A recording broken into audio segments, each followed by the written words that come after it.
We will go directly to the most important part of this service, that is the preaching of God's Word. I'd like to call on our pastor, Pastor James, to give to us the Word of God. Let us give the Word of God a round of applause,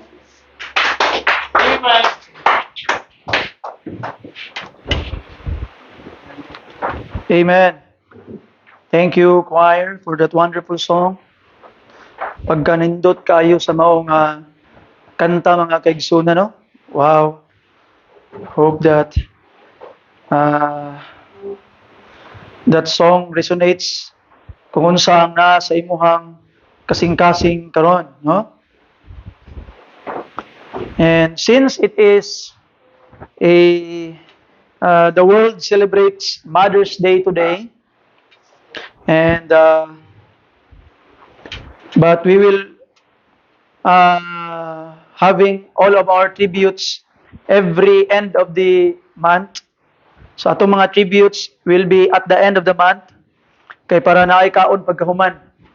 So gwapo na i-tribute na ikaon pagkahuman. Karon datono kay nagya ko ikaon pagkahuman. Ako kabalita da. Kabalita pa ko. Bitaw. So anyway, we praise and thank the Lord for your presence. We praise and thank the Lord for your uh, uh, effort to be here. Naagid ta karon diri sa Balay Lampuanan to worship God in spirit and in truth. I would like to talk about three mothers. Tulo ka mama karon, no? Tulo ka mama. Karon mga kaigsunan. And we could say three kinds of mother. Kung gusto ato ang hisgutan karon mga kaigsunan, I would like to ask you to please open your Bibles with me in the book of Exodus. Exodus sa atong mga Bible palihog. Ug naamoy mga Bible dira, share your Bible sa inyong mga kaabay and para naamoy dala mga Bible, nagid mo gibasa nga mga Bible mga kaigsunan. Oh, if you're there, say amen. Let us read the whole chapter 1 and chapter 2 verse 1 to 10. If you're there, say amen. Tindog ta palihog. Tarag di lahat. And ato tagad pagtagad ang pulong sa Ginoo. So, mga kaigsunan, make it a habit nga kung basahon gani ang pulong sa Ginoo, barog tanan and di na maglihok-lihok and listen carefully to the word of God. No? Kay that is our way of showing our reverence to the word of God. Di ba mag-inong pastor nga, let us all rise to give reverence to the reading of the word of God. Siya pasabot na, pastor. Sabot na nga nindog ta kay partagaan og respeto, reverence, pagtagad ang pagbasa sa pulong sa Ginoo. So we stand because we actually listen God speaking when we read the word of God. So nasabtan ba? Amen? Amen. So tindog ta and may nawa pagayo. And I hope wala na maglihok-lihok, wala na daghang mga kuskus balungos, paminawa gyud ang pulong sa Ginoo. Verse 1, mga kaigsunan, Exodus chapter 1, verse 1. Now these are the names of the children of Israel, which came into Egypt, every man and his household came with Jacob. Reuben, Simeon, Levi, Judah, Issachar, Zebulun, and Benjamin, Dan and Naphtali, Gad and Asher. And all the souls that came out of the loins of Jacob were 70 souls. Remember, 70 lang ang niabot dito, millions ang nigawas. For Joseph was in Egypt already, and Joseph died, and all his brethren, and all that generation. And the children of Israel were fruitful, and increased abundantly, and multiplied, and waxed exceeding mighty, and the land was filled with them. Now there arose up a new king over Egypt, which knew not Joseph. And he said unto his people, Behold, the people of the children of Israel are more and mightier than we. Come on, Let us deal wisely with them, lest they multiply, and it come to pass that when there falleth out any war, they join also unto our enemies and fight against us, and so get them up out of the land. Therefore they did set over them taskmasters to afflict them with their burdens, and they built for Pharaoh treasure cities, Pithom and Ramses. But the more they afflicted them, the more they multiplied and grew. And they were grieved because of the children of Israel. And the Egyptians made the children of Israel to serve with rigor. And they made their lives bitter with hard bondage, in mortar and in brick, and and in all manner of service in the field. And their service wherein they made them serve was with rigor. And the king of Egypt spake to the Hebrew midwives, of which the name of the one was Shipra, and the name of the other was Puah. And he said, when ye do the office of a midwife to the Hebrew women, and see them up the stools, if it be a son, then ye shall kill him. But if it be a daughter, then she shall live. But the midwives what?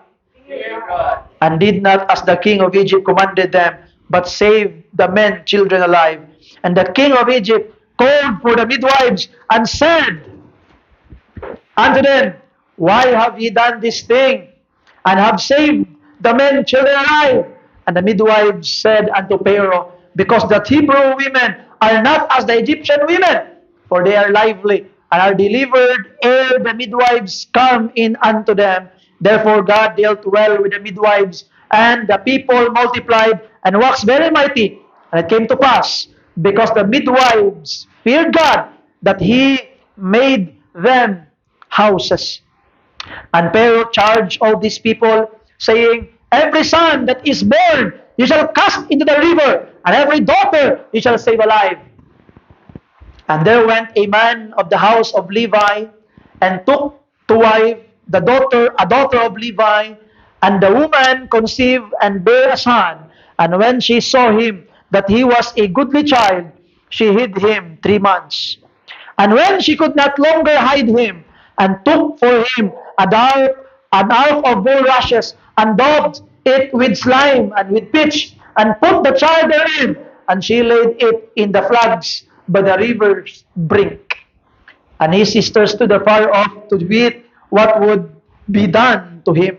And the daughter of Pharaoh came down to wash herself at the river, and her maidens walked along by the river side. And when she saw the ark among the flags, she sent her maid to fetch it.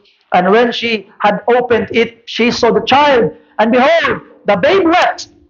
And she had compassion on him, and said, this is one of the Hebrew children.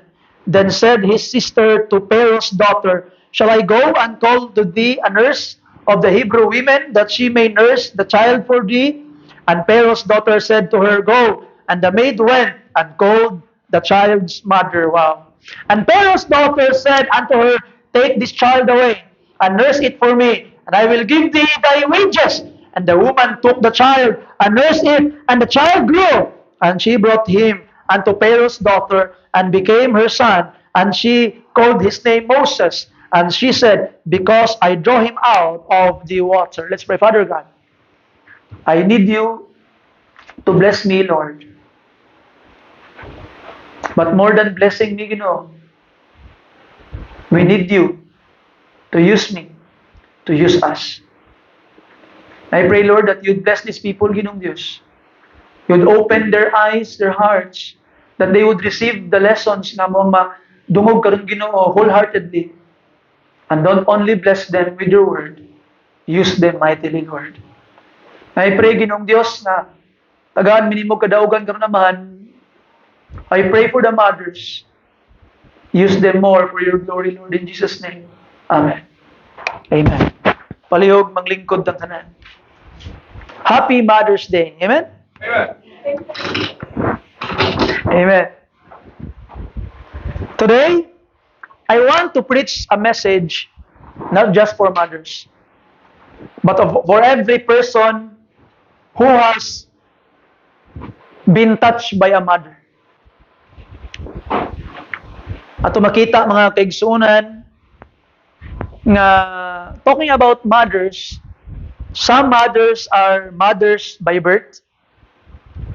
Some mothers are mothers by adoption.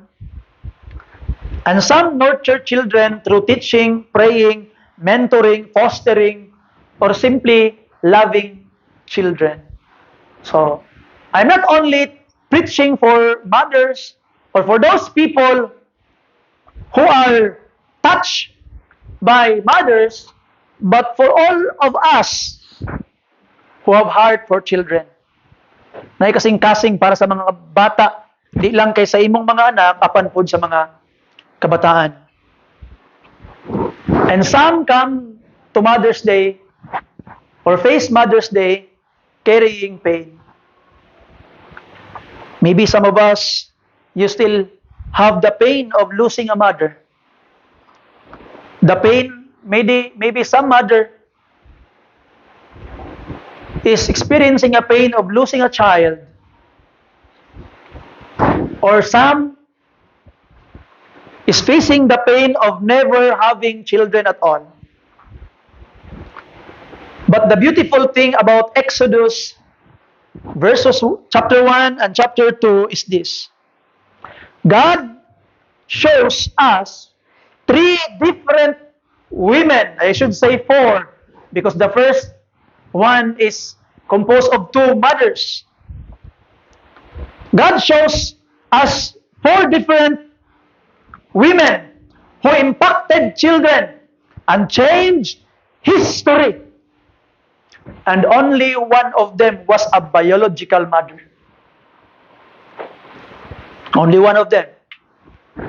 The first mothers were Shipra and Poa. They mothered by advocacy. And you know, CHM workers, teachers, Sunday school teachers, you are also a mother this morning. And you are a mother by advocacy. Si Jochebed, we know that he is the only biological mother. In our text, nga itong gibasa. And the last mother was Pharaoh's daughter. We even do not know her name. But she mothered by adoption. She adopted Moses. And through all of them, we will see this truth. God uses people with a heart for children to accomplish His great purpose. Amen. Ug na kay kasing-kasing sa mga kabataan na kaigsunan, then God can use you to fulfill His purpose. Before Exodus, ato makitaan mga kaigsunan that Jacob, because of the famine, the time of Jacob and his children, specifically po ni Joseph, who was there first sa Egypt, gidala sa Ginoo una si Joseph sa Egypt to save his family. Because of the famine, 7 years mga kaigsunan, they all came to Egypt. And Pharaoh loved the children of Israel. Pharaoh respected the children of Israel for the sake of Joseph. And over time, because God blessed the children of Israel, sa inon ka, ang saad sa Ginoo ngadto kanila that their descendants will be just like the number of the sand, just like the number of the stars. So meaning, ang blessing sa ilang mga kaigsunan nga padaghanon gyud kaayo ang ilang mga anak. In our time today, kay dili na blessing nga daghan kag anak, no? Pagamayay nag-anak karon. But at their time, kung unsa kadaghan ang imong anak, inaana pug ka-bless sa Ginoo. But after how many years na nilabay? Hundreds of years, decades mga kaigsunan, or centuries ang nilabay, nagpabilin sila dito sa Egypt, na ay pero nga wala na nakaila kang Joseph. Nakaila kang Joseph. Dili na nila ma-remember ang hero of their land. Because Joseph made Egypt rich. Dato o kayo ang Egypt at this time, tungod kang Joseph. But gibawi, nagyapuntanan sa Ginoo, pag-abot sa 10 plagues, balik sila kapobre. Pero ato makita ang mga pinangga ng mga kaigsunan, because of Joseph, this Egypt became the superpower of the earth.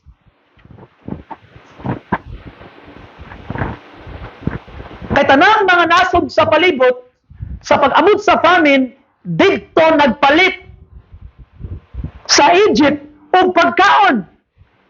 And through the wisdom given by God to Joseph, nakabalo sila unsaon nga magtanong og corn, unya magtigom og corn, nga mo sustain for the 7-year famine. So it is because of Joseph. Kabalo ka no, kung less ang supply, mudako ang demand. Og mudako ang demand, mudako ang presyo. So, less ang supply, dako ang demand, perting mahala kay sa corn. Nga gibaligya sa Egypt at that time, to the point na perting datuwa yung kayo sa Egypt. But niabot ang time na katong hero na si Joseph, nalimta na. How many hundred of years na nilabay? And the Pharaoh na currently nga naghari sa Egypt, because Pharaoh is not a name, Pharaoh is a title of the king. Sa Egypt, ang Pharaoh nga nipuli, hadlok na siya sa mga Israelites. Basta kaya akong nabawaan, kanang mga Israelite, dili gid niya atong kaliwat. Nga gadaghan na kay sila. Sa ilang kadaghanon karon, delikado ni og naigira, mulaban sila sa tong kaaway, og sila na karoy mopuli diri. Papalayason kanila og sila na mahimong mopuli sa tuang nasod. Sila na maghari. Let us deal wisely with them. Atong ipabati sa ilahan na slaves sila, katabang sila. So katong mga great cities of Egypt, mga Jews ang nagtukod. And ato makita mga pinangga nga mga kaigsunan, pero because of the blessing of God, the children of Israel, sa unsaog persecute, mas mudaghan hinuon sila. So mga pinangga nga mga kaigsunan, no, if you are blessed by God, bisan pag unsaon kag persecute, bisan pag unsaon kag BIBI, i-bless gyapon ka sa Ginoo. Mulahot tay gyapon ka. And there was a terrible decree. Ipapatay ang tanang mga anak na lalaki. Started to the midwives and to the soldiers. Ipalabay dito sa river. Pakaw buaya. As what we have seen in verse 22, mga kaigsunan. And Pharaoh charged all his people, saying, this all his people, not only soldiers, all his people, saying, every son that is born ye shall cast into the river, and every daughter ye shall save alive. Sa ato pa mga kaigsunan, ang mga Egyptian citizen, pwede na nila ibutang sa ilang kamot ang balaod. Pwede nga dili na sila maghulat og sundalo para patiyon ang bata na lalaki sa Hudiyo, because Pharaoh charge all his people. Ikaw karon imong silingan atong gani mga Hudiyo, nag-anak og lalaki, pwede na nimo kwaon bawion sa ila, backed by the government, ilabay nimo sa pakaw nimo buhaya ang bata. So yana kaluoy og kalisod ang kahimtang sa children of Israel at this time. And there goes 3 mothers. Aning panahon na mga kaigsunan. And I will begin with the first. Number 1, si Shipra og si Puah. In the first mothers, naidwa, Shipra og si Puah. Mga midwives, mothering by advocacy. Before Moses was ever born, before Jochebed hid Moses, before Pharaoh's daughter rescued Moses, because Moses is the deliverer, nag-erase sa Ginoo, but before Moses, there were two women stood between life and death. Na duha ka babae na wa na hadlok sa kamatayon. Si Shipra ug si Poa. Andang namatay, andang nga ilang gitawag nga pakyason ang sugo sa hari. Nga naman tungod sa ilang kahadlok sa Ginoo. Verse 17, but the midwives feared God and did not as the king of Egypt commanded them, but saved men, children alive. These women were midwives. Pharaoh commanded them to kill Hebrew baby boys at birth. Imagine the pressure na ilang ginatagbo mga kaigsunan. They were standing against a very powerful ruler. But the Bible says the midwives feared God. They feared God more than Pharaoh. So mga pinangga na mga kaigsunan, we need mothers today na mas naadlok sa Ginoo, labaw ni bisan kinsa. We need women today na naadlok sa Ginoo, labaw ni bisan kinsa. Anigan mga pinangga, we need men na naadlok sa Ginoo, labaw ni bisan kinsa. Tintal ko moingon nga, we need husbands nga nahadlok sa Ginoo, labaw sa ilang mga asawa. Ato makita mga pinangga nga mga kaigsunan.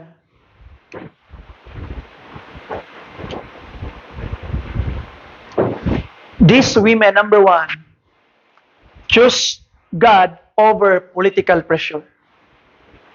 They choose God over political pressure.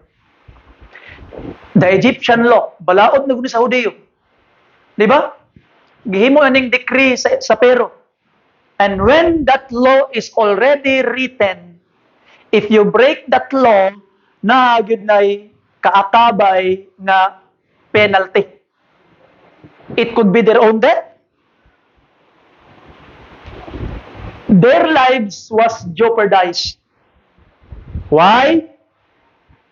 Because children mattered to them. Children mattered to them. This is equivalent of abortion. No, ang kanilang laton lang nga mataw ay patyon. Ang abortion wa panataw patyon na. And I hope mga pinangga nga mga kaigsunan, you will remember that abortion is murder. Abortion is murder. And these women, ato makita mga pinangga nga mga kaigsunan, that they protected children. Children mattered to them. And they fear the Lord. Di ba? Meaning, nabati nila nga importante sa Ginoo ang mga bata. In Psalm 127 verse 3, open your Bibles with me there. Psalm 127 verse 3, mga pinangga, tanawa ang gitudlo sa balaan nga kasulatan unsa ang mga kabataan. If you're there, please say amen. Amen. Lo, children are on what? Heritage of the Lord. And the fruit of the womb is what? Reward. So mga anak, reward ka gikan sa Ginoo para sa imong ginikanan. You see? Blessing atong mga anak. Reward na sa Ginoo. Dili na sila burden. No? Amen. Napoy na remember nga nagingon sa ko, pastor, kanigid ang akong anak, pastor, mo gyud ni akong cross nga ginapasan. No. Dili na nimo cross nga ginapasan. They are a blessing from the Lord. You see? They are not accidents. They are a gift from God. So let us treat children as one. Regalo na sila sa Ginoo. And God, ato makita mga pinangga nga mga kaigsunan, they protected children who could not protect themselves. Why? Sama sa New Testament, Acts chapter 5 verse 29, we ought to obey God rather than men. Amen. So children can protect themselves. We ought to protect children, mga kaigsunan. And because of that, God honored their courage. Gi-honor sa Ginoo ang ilang courage, mga kaigsunan. And verse 20, chapter 1, Exodus, mga pinangga, open your Bibles with me there. Itong basahon pag-usaba ang gingon sa pulong sa atong Ginoo.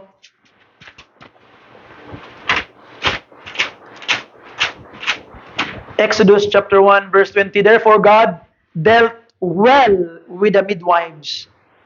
And the people multiplied and waxed very mighty. And look at this, verse 21, and it came to pass, because the midwives feared God, that He made them houses. He made them houses, meaning, mga kaigsunan, God not only built a physical house, but God gave them their own family, their own children. You see? Gibless sila sa Ginoo, mga kaigsunan. The world desperately needs believers who will advocate for children. When people stand for righteousness, God will see it. Barugi lang yun si tama, mga kaigsunan. So we must stand for unborn children, neglected children, abused children, abandoned children, and spiritually lost children. Some people may never become parents, but every Christian can become defender of children. Amen? Pwede nga, di na ka mahimong mama o di na ka mahimong papa biologically. Pero pwede nga ikaw ang tigpanalipod sa mga kabataan. By the grace of God. Shipra and Poa obeyed God. And because of their obedience, Hebrew male children continued to live. And among those children, a special child named Moses, nga nahimong deliverer sa Israel, changed the entire history of Israel. One of the children na naluwas. Because of this advocacy ni Shipra ug ni Poa, si Moses. Now listen carefully, mga kaigsunan, kabalo ka no? Kuyaw kaayo ang pwede buhaton sa Ginoo sa imong. Most of the great preachers of the past were saved at early age. 7 years old, 9 years old, 11 years old, 10 years old. O kadtong mga bata nga imong gitudluan, wa kakabalo nga mahimo to silang preachers in the future. Mahimo silang missionaries in the future nga gamiton sa Ginoo mightily. And even wa kakabalo, mga kaigsunan, nga ang bata nga imong gitudluan karon moabot ang panahon mahimong man of God nga imong duulan kay didto ka mangayo og tambag. God can use you mightily for the lives of children. So be encouraged nga part ka sa CHM. Part ka sa Children's Hope Ministry. Unsa man ang imong part dito sa Children's Hope Ministry? Tig hatag ba kag snack sa mga bata? Tig pakanta ba ka sa mga bata? Tig story ba ka sa mga bata? Tig pray ba ka dito, tig opening prayer ba ka? Tig badlong ba ka sa mga bata? Naa ka dito igalayson, you are part of building the lives of those children. Amen. You are blessed. So mga pinangga, mga kaigsunan, let us love children by advocacy. Kabalo ka no? Daghan kaayog nga simbahan na wala nila gitagaan og pagtagad ang children's ministry.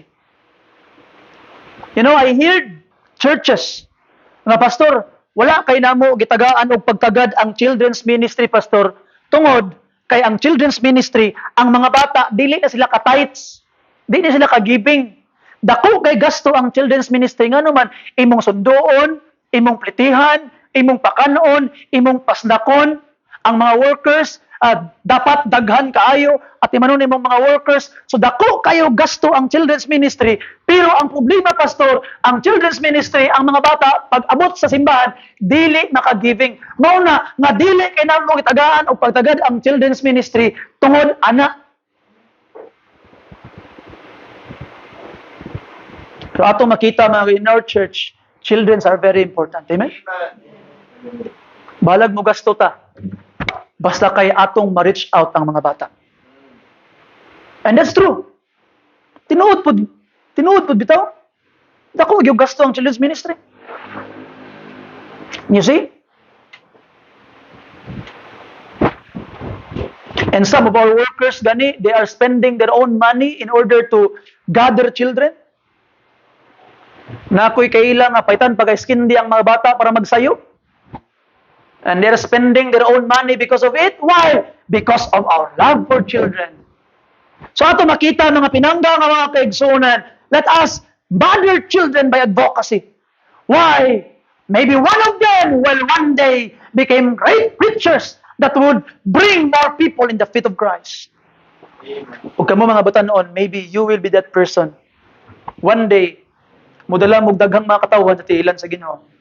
The first one. Number 2, mga pinangga, mga kaigsunan, not only mothering children by advocacy,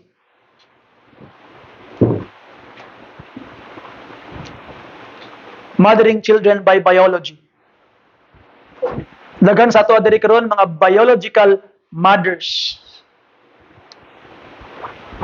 Sa tuang text mga kaigsunan, later she was named Jochebed.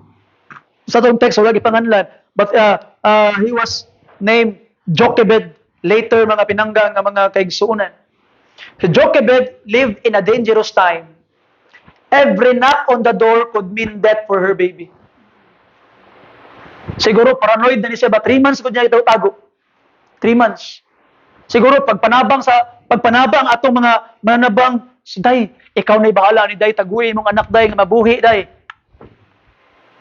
3 months, tago siya siguro, na'y panahon nga matulog siya sa umaw ba na yung anak, siguro na'y panahon nga matulog siya dito sa underground, matulog sa kusina, matulog sa CR, tago-tago yun, ibutang sa alkuba, ano ba, aon paingon yung anak, para lang yun maluwas. Siguro yung noktok nga kuhan, murag naman may nakita nga buros dito ni Agi, ayo, unsay nung anak, ayo, pag-abre siguro, gitambunan og nog, ang bata, gitambunan og nog, tago, kitawag nga kuhan, sampung ang baba sa imong mangod, sige bising mohilap. Siguro, wala sa Bible, pero ito lang imagine sa kinahitabo, no? Giunsa ka itong 3 months na papaayo sa sandalo, ayaw na ibata, buros mga itong niagi, di ba? Gamay naman naman diyan, ang anak naman ka. Siguro, si Jochebed, nagdrama-drama, di pa hinumdum na po mo niya akong anak, gipatay gid nila akong anak. Ginama-drama siguro siya, namatay na, pero gitago pa! 3 months! Jochebed, just like Shipra and Poa, she was also very courageous. Tanawin mo ang verse 23 sa Hebrews chapter 11, please. Hebrews chapter 11, nganong nakaya man to ni Jochebed, nganong nakaya man niya tago ang iyang anak. Verse 23, by faith, Moses, when he was born, was hid 3 months of his parents, because they saw he was a proper child, and they were not afraid of the king's what? Verse 23, sa ang first 2 words, by faith. By faith. His courage came from her faith. Her courage came from her faith. Jochebed was courageous. Fear says, give up! Surrender na! Ihatag lang na imong anak!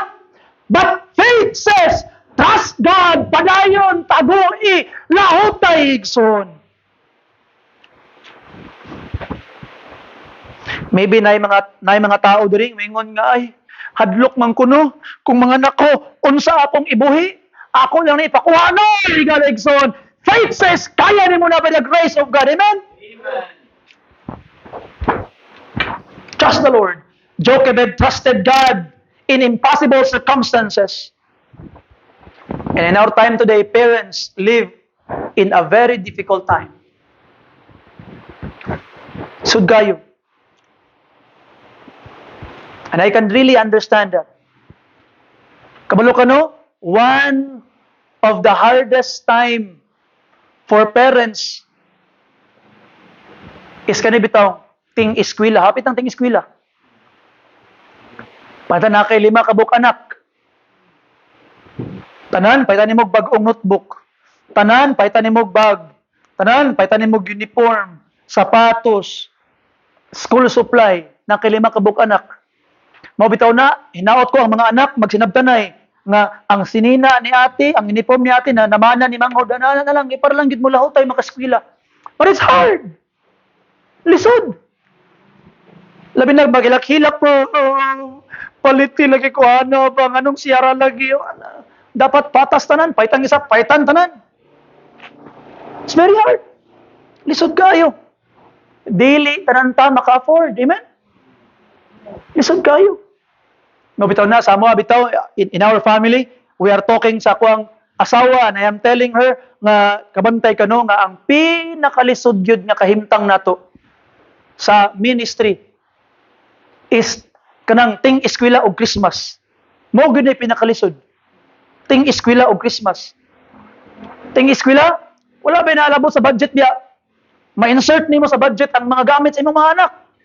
Christmas, magpahit kag regalo, magpahit kag inani, nagpalitonon. It's very hard. But by faith, mga kaigsunan, mulahutay ka. You see, mulahutay ka. And parents today needs courage, mga pinangga ang mga kaigsunan. Your children are facing ungodly influences.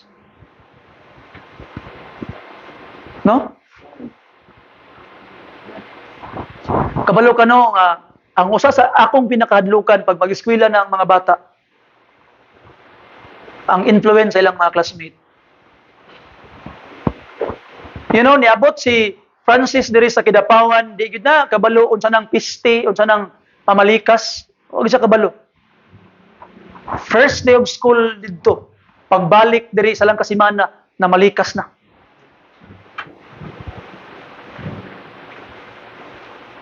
Influence from classmates. Pwede yung lisura. And you must pray.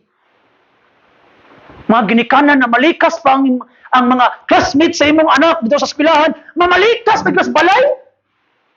Pagkawa, gidi mo batasan.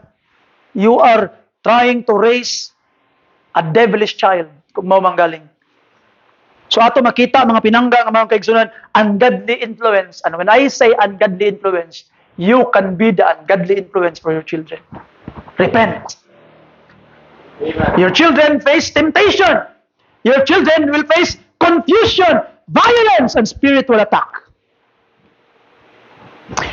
Children needs faith-filled parents na mag-ampo para sa ila. And Jochebed was wise and creative. Tumakita, naghimo siya og katong bangka-bangka, ark of bulrushes, tangan niya pitch, palutaw na iyang anak. And kana nga butang, it needs great faith para imo nang mabuhat. Because faith is not passive. Dili, ang gitawag na faith, mga kaigsunan, dili ka nang, Ginoo, nagtuo ko, maghulat lang ko Ginoo, mamuabot. Na Ginoo. That's not faith. Faith is active. Ginoo, mulakaw ko, nagtuo ko, matultulan ko nimo nga makakita ko. Ginoo, mutrabaho ko, nagtuo ko, nga tabangan ko, tagang ko nimo kusog. Ginoo, ako ning buhaton, nagtuo ko, magiyaan ko nimo, nga makabot na ko ni. That is faith, active. Faith is not an alibi nga magtinapol ta. Nagtuo man ko sa Ginoo, ay Ginoo, ikaw rin bahala. Maabot yun na, kaya nagtuo ko, ang Ginoo na bahala. No, that's not faith, mga kaigsunan. That's slothfulness. Faith works. Faith prepares. Faith acts wisely, just like what happened to Jochebed, mga pinangga. Noah built an ark by faith. Jochebed built a little ark by faith. And both carried people safely.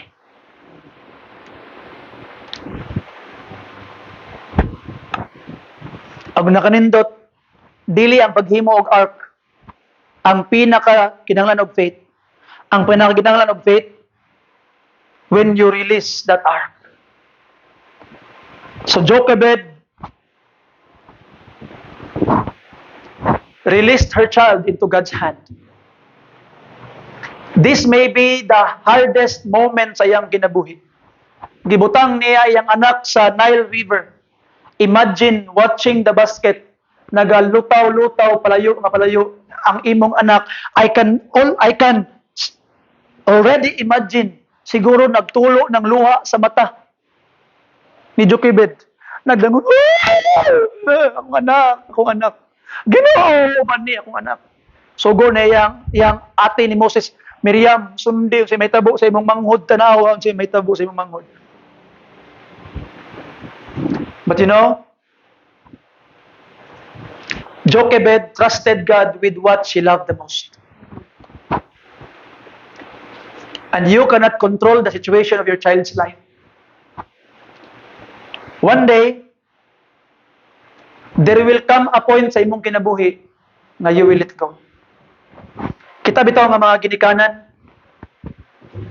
Karon nga ako, usa na po ka ginikanan. Ako na pong masabtan ngano tong inato akong mama sa una. Nganong inato sila sa una. You want to hold on. You want to control. Ngano man, kay di ka gusto nga mahitabo sa ilaha kung giunsa ka pagpasakit sa kalibutan. You are so hurt by the world and you don't want them to be hurt just like you. But one day, mga pinangga nga mga kaigsunan, by faith, you will need to let them go. Just like atong prodigal father, sa the parable of prodigal son, gilet go niya yung anak. Nakabalo siyang paingon gyud sa kalaglagan. But he had the faith to let go. And sometimes mga kaigsunan, one day, ikaw po sa kaginikanan, moingon po ka, Lord, ikaw na bahala, Ginoo. I let this go. Ikaw na bahala, Lord. Nabala ka ko, Ginoo, pero kabalo ko, kung naamanggaling mas nahigugma sa akong anak, ikaw, Ginoo. Panalip this ya. Trust in the Lord with all thine heart. And ato makita mga kaigsunan, Jochebed trust the Lord with all her heart for Moses. And Jochebed, ato makitaan, did not only raise children, but she raised children according to their calling. Ninduta, no? Kung saan hitamo kang Miriam, nahimo siyang worship leader. Pagtabok nila dito sa gitawag nga Egypt, sa Red Sea, kinsa nag-lead sa worship, si Miriam. Si Aaron, nahimong spokesperson. No? Si Moses, nahimong deliverer. Some children will lead, some children will serve, some children will sing, some children will one day teach. So I hope, mga ginikanan, dili nato punggan ang atong mga anak na mahimong mo-serve sa Ginoo. Allow them to serve the Lord. With the grace of God, God will use them. Number 3, mga pinangga, ito na nakitaan, ang usa ka inahan, nga tinuod. Makita karon, Pharaoh's daughter, mothering by adoption. You know the story? Amazing story, no? Gipaanod na ni Jochebed. Hilak na siya. Grabe na yung hilak. I can already imagine ang mga luha, dangoy-ngoy niya. Siguro paranoid na siya baga. Kakit-kita sa iyang kukusiwa. Naunsa na ni. Pagkataod-taod, gadagandagan, kamang-kamang, dagandagan si Miriam. Kaligid-ligid. Ma! Istorya! Unsa man! Tasa ba?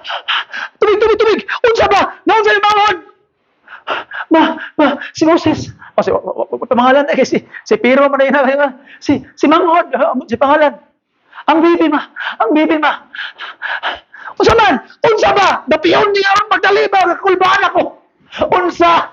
Gikaon nagbuhaya. Tuwa. Nag-ingon. Unsa ingon? Dali! Nag-ingon tingkuan. Ang anak ni Piro ba, ang prinsesa. Nag-ingon, unsa? Nakuha niya, kinapapay niya. Pahuman ako ba? Di ko kayo pahuman ako ba? Unsa lagi? Ingon niya, mangita daw kog katabang para mabantay sa bata. Unya, ikaw, ubanta! Ikaw bantay! Pag-abot dito, Ma'am, good morning, ma'am. Nangita ko no kag tigbantay bata, ma'am. Available ko, ma'am. Ay, day! Nangita ko katabang. Kani, ako pangalan ako ni Moses, ha? So, ikaw sa ibantay, ani ha? Kay, kuhan, sweldoan ti ka. Pila mang adlaw nimo. Swildado pa! Siya na yung nag-atiman sa iyang gaguloy mo, anak, sildado pa siya. Anak, amazing ang Ginoo mga kaigsunan. Mas kayo masalig lang ka. Trust. You see? And Pharaoh's daughter became the adoptive mother of Moses. Nagsugod. Nagsugod. You know, Pharaoh's daughter became part of the deliverance of Israel. Nagsugod. Nganong na-save si Moses? Ato nga grabe kayo nga sitwasyon. Ano ang verse 6? Sa chapter 2. And when she had opened it, she saw the child, and behold, the babe what? Wept. Chapter 2, verse 6, Exodus. And she had what? Compassion on him. It began with compassion. What changed history? Compassion. She chose compassion over convenience. Ang sayon unta ato, sige, ilabay na. May balaod, ilabay na. Sao man ako na. Pinaluoy siya. Sayon ra unta kayo nga iyatong pasagdan, wa say problema, wa say bayran, wa say obligasyon. Pero gipili niya ang kaluoy. Di ba simbahan good? Sometimes we serve because of compassion. Kana kung sa ato ang CHM, sayon kayo magpuyog balay, manglaba, matulog. Wa kay pakialam, bahala to sila. Kanang ato ang Friday soul winning, sayon ra kayo nga manihapon unya magpuyong malinawon, wa koy problema. Sayon kayo, convenient kayo, but we choose compassion. Souls are going to hell. So what will you choose? Compassion or convenience? I hope just like this hidden woman, you will choose compassion. Compassion moved her heart. The child belonged to the very people her father oppressed. Ang iyang papa maoy ga-oppress. Ana nga bata. Pero na-save siya. So ato makita mga pinangga nga mga kaigsunan. She chose compassion over convenience. And she became mother through adoption. Tanawa mga kaigsunan. Kanang word nga adoption is very important. Very important. Ang word nga adoption. No? Sobrang dihatag sa nikang Sister Krisha, naon siya naman tao ni.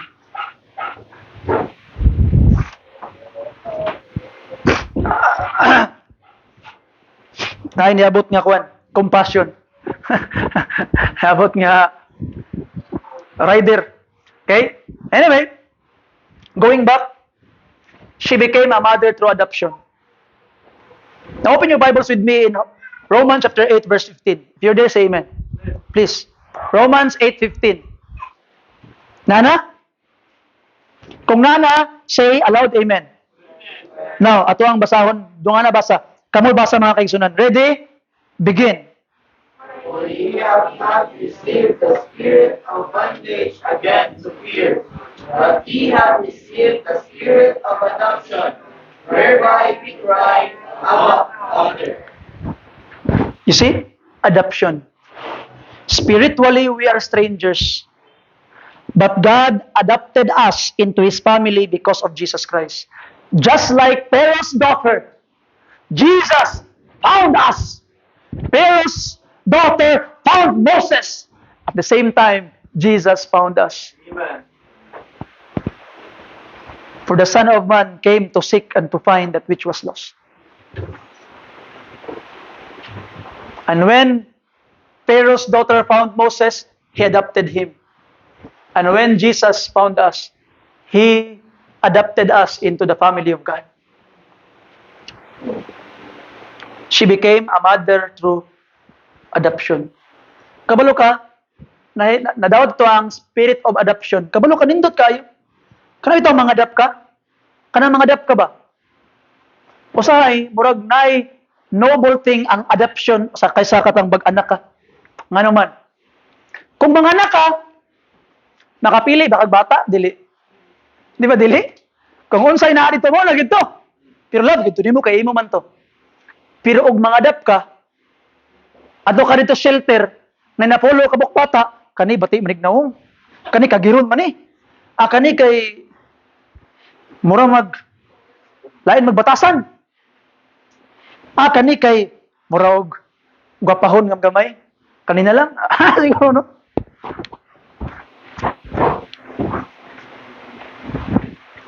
Pero kung gi-adapt ka, ano itong gi-adapt ka?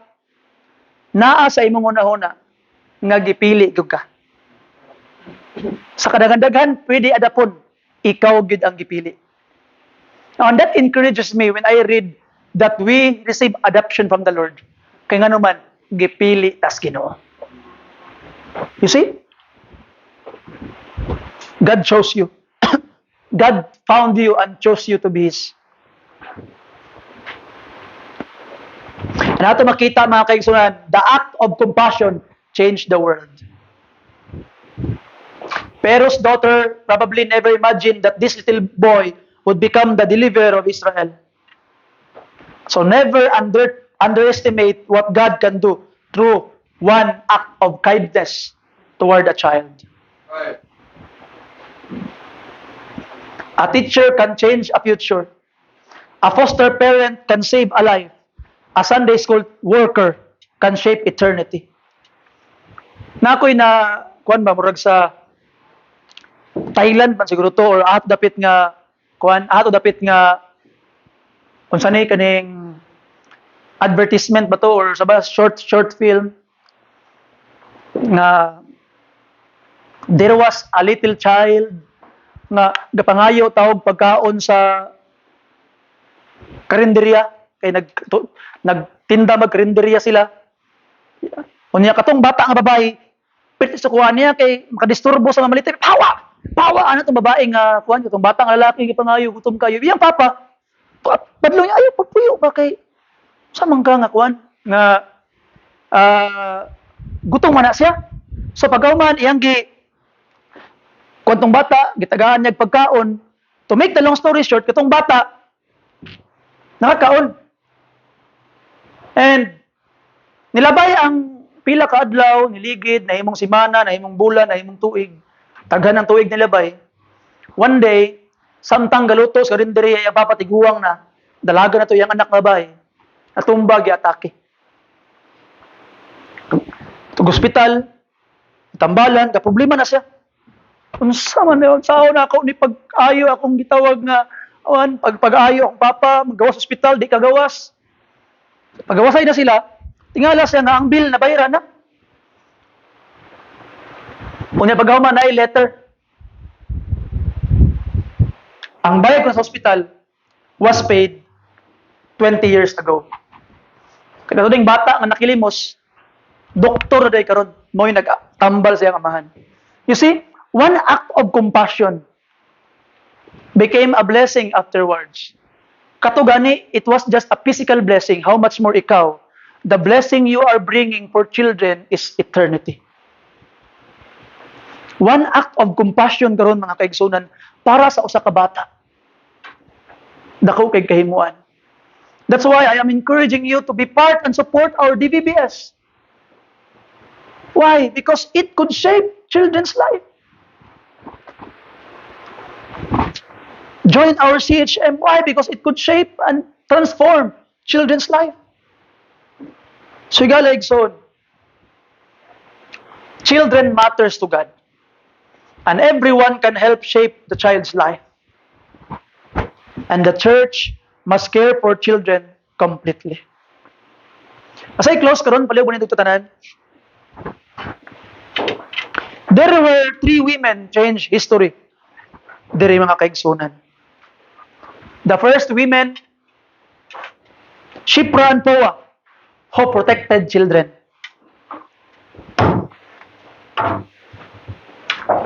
And you can also protect children today. Protect through how you teach them. Sunday school ba karon?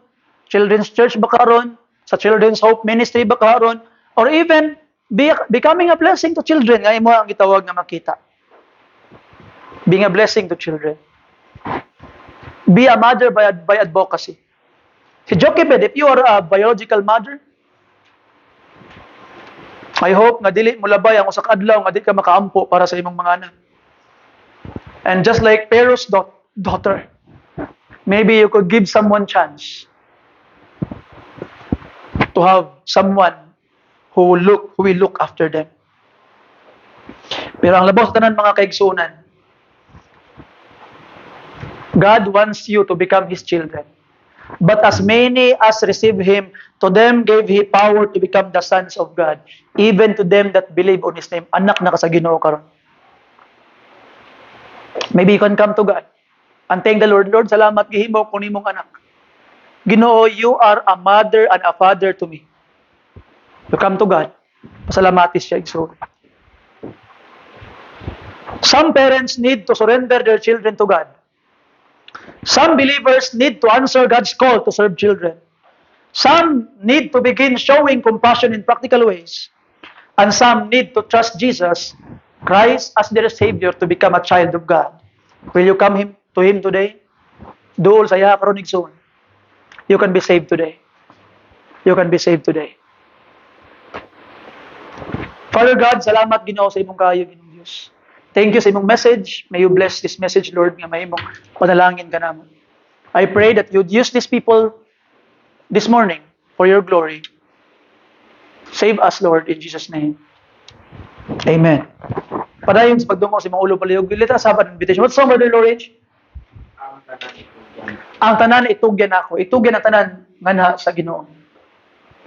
So, igsoon, I want to invite you to come sa tubangan. Maybe you are a mother karon nga you feel you need to pray for your child. Ayaw ka ulaw doon sa tubangan, doon sa Ginoo. Even you're a father nga kailangan nimo ampon imong anak, doon sa Ginoo, doon ampuy siya. I'm also calling not only for the mothers and fathers, children, mga anak. Why don't you pray for them? Pray for your mother. Pray for your father. Grabe ang ilang effort para sa imo ano? Ano na mga anak? Grabe ang effort sa imong ginikanan para sa imuha. Para lang one day mubiya ka sa ila para mag-build og imong kagaling pamilya. Ang ilang effort dili na para sa ila, para na sa imo. Kay one day mubiya ra man ka. And I hope one day sa iyong pagbiya, you will still remember them who raised you up, who prayed for you, who guided you. And maybe karon wa pa kay anak, but you still have the opportunity to become a mother. Have an advocacy. Have an advocacy for children. Be known as someone who loves children. Don't allow that you will be known as someone who is hated by children. I don't know what is in your heart. You come today. Brother Lawrence, verse 1 please.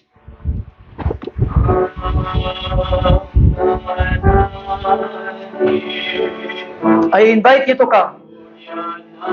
The altar is open for you.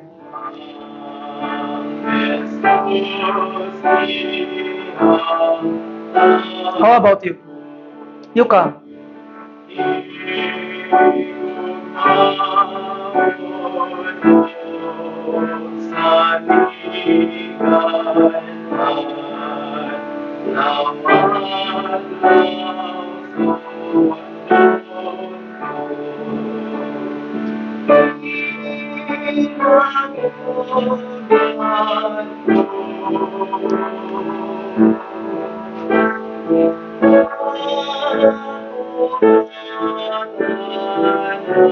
Pray for your mother. Pray for your children, mga mothers.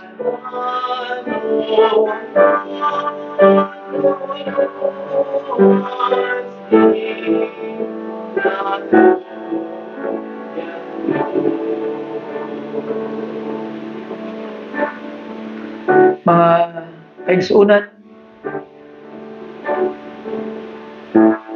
children is one of the most important people nga to reach out.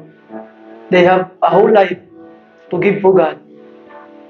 And even Jesus said, "Suffer not the little children to come unto me, and forbid them not." Let's make a highway where the children can come to Jesus. Be that way, be that encouragement. Verse 2, please.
Last verse, Brother Lawrence, please. Is there anything you wanted to bring to God?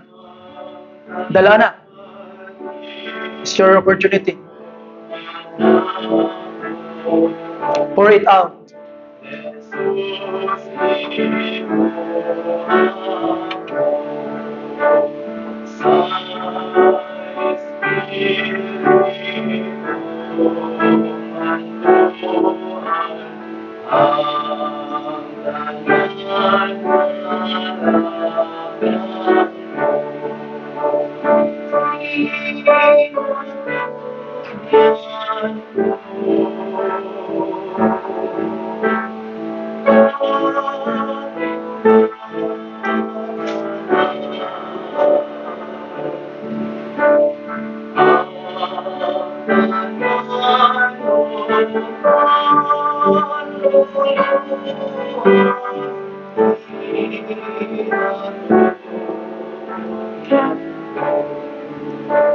Glorious God, salamat Ginoo sa imong message, Ginoong Dios.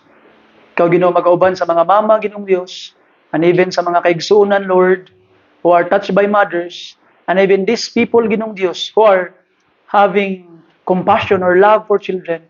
I know, Lord, that through compassion, we could change the world through children's lives, Ginoong Dios, nga nabag-oin at early age. Use us more for your glory, Lord, nga amo pa yung matagaag pagtagad, Ginoo, kaning mga kabataan amahan, nga mong magiyahan, ug may mong blessing kami sa ilang mga kinabuhi. Thank you for the way you will bless, Lord. Thank you for the way you will empower us, Lord. In Jesus' precious name, gipangayon ng tanan. Amen. Amen. Thank you and bless you. Please shake your hands one with another. And mga kaibigan, isa mag-uli. Stay sa mo kay maniyod ta.